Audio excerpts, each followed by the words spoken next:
संसार में दो प्रकार के मार्ग होते हैं, उचित मार्ग और अनुचित मार्ग। एक शुभ की ओर ले जाता है, एक अशुभ की ओर ले जाता है।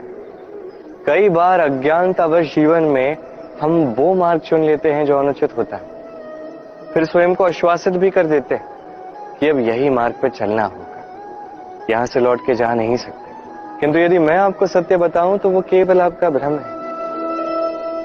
आप में बस संकल्प की थोड़ी कमी है, उसे जागृत कीजिए और बढ़ाइए। आप देखेंगे संसार में ऐसा कोई मार्ग नहीं है जहां से पुनः लौटकर आया नहीं जा सकता। ऐसी कोई सोच नहीं है जो बदली नहीं जा सकती। यदि आज इस क्षण भी आपको लग रहा है कि आप किसी अनुचित मार्ग पर हैं और आप शुभ मार्ग पर जाना चाहते हैं, तो वहां से मुड़िए, लौटिए, पुनः चौराहे पर आइए और वही मार्ग चुनिए जो आपके लिए शुभ है। थोड़ा समय लग सकता है, किंतु निश्चित रूप से आपका मंतव्य और आपका गंतव्य दोनों अधिक श्रेष्ठ हो जाएंगे। आइए और मेरे साथ प्रेम से कहिए, राधे राधे।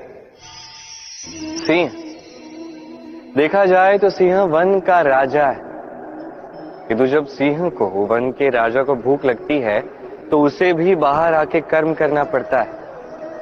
कोई मृग स्वयं सिंह के पास आके ये नहीं कहता कि अरे आप तो वन के राजा हैं, आप मुझे भोजन के रूप में स्वीकार कर लीजिए, मैं अपने प्राण दान देने के लिए सज्ज हूं। ऐसा तो नहीं होता।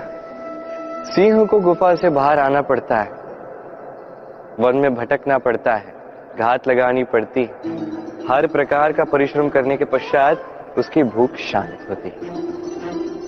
मृग स्वयं उसके पास चल के नहीं आता। वैसे ही जीवन में क्या सफलता हमारे पास चल के आती? कदापि नहीं आती। तब तक नहीं आती जब तक हम परिश्रम की ओर चलना आरंभ नहीं करते। अब चलना आरंभ कीजिए इस परिश्रम के पथ पर और आगे बढ़ते जाएंगे। जैसे जैसे आप परिश्रम की राह पर आगे बढ़ेंगे, सफलता स्वयं चल के आपके पास आएगी। तो जीवन में निरंतर प्रयास करते रहें, परिश्रम करते रहें, सफलता प्राप्त करें और मेरे साथ प्रेम से करें, राधे राधे। सफलता और असफलता, मनुष्य का जीवन इन्हीं दो पहियों पर चलता रहता है, इसी के आसपास मंडराते रहता है। अब ये सफलता और असफलता अत्यंत लाभदायक भी हो सकते हैं, हानिकारक भी सिद्ध हो सकते हैं, निर्भर करता है मनुष्य पर। बात की जाए सफलता की, तो जैसे ही सफलता आती है वो मनुष्य के मस्तिष्क चढ़ जाती, वो अपने मार्ग से भटक जाता है, लक्ष्य से भटक जाता है, अनुचित कार्यों में उलझ जाता है, विनाश की ओर अग्रसर हो जाता है। किंतु यही सफलता यदि वो मस्तिष्क से निकाल के हृदय में बसा ले, तो उस सफलता को अनुभव भी कर पाएगा, अपने कर्तव्य भी अनुभव कर पाएगा, सोचेगा कि कैसे इस सफलता से समाज का, चार लोगों का और भला कर सकूं, और वही सफलता उसके लिए वरदान बन जाएगी।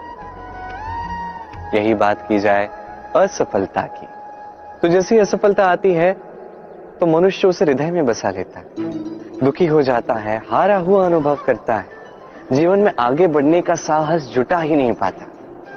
उसे क्या करना चाहिए? उसे हृदय से निकाल के मस्तिष्क के दृष्टिकोण से देखना चाहिए कि ऐसा मैंने क्या किया जिससे मुझे असफलता प्राप्त हुई। स्वयं को सुधारना चाहिए, तब यही असफलता उस मनुष्य के लिए वरदान सिद्ध होगी और अगली बार सफलता उसके पास अवश्य आए। तो स्मरण रखिए, सफलता और असफलता आपके लिए लाभदायक भी हो सकते हैं, घातक भी हो सकते हैं, विध्वंसकारी भी हो सकते हैं। निर्भर आप पे करता है कि आप क्या मस्तिष्क से देखना चाहते हैं, क्या हृदय में बसाना चाहते हैं। अंत में निर्णय आपका है। आइए और मेरे साथ प्रेम से कहिए, राधे राधे। संसार में सबसे अधिक मूल्यवान धन क्या है? क्या वो स्वर्ण है जिसे आभूषण बना के हम धारण करते हैं, या वो हीरे मोती, वो रत्न है जिसे हम या तो मस्तिष्क में लगाते हैं या तो अंगूठी बनाकर पहनते हैं, या वो धन है जिसे हम संसार में जो भी चाहे खरीद सकते हैं। ये सब धन संपत्ति तो है, किंतु सबसे अधिक मूल्यवान ये नहीं। ये तो कोई भी आपसे ऐसे ही छीन सकता है। कोई चोर चुरा सकता है, कोई लुटेरा आपसे लूट सकता है। संसार में सबसे मूल्यवान धन वो है जिसे हम ज्ञान कहते हैं। इसे कोई आपसे छीन नहीं सकता, कोई लुटेरा लूट नहीं सकता, कोई चोर चुरा नहीं सकता, कोई राजा कर के रूप में आपसे ले नहीं सकता। ये आपके साथ ही रहता है। किंतु एक कार्य है जो आप कर सकते हैं। ये ज्ञान रूपी धन आप बांट सकते हैं।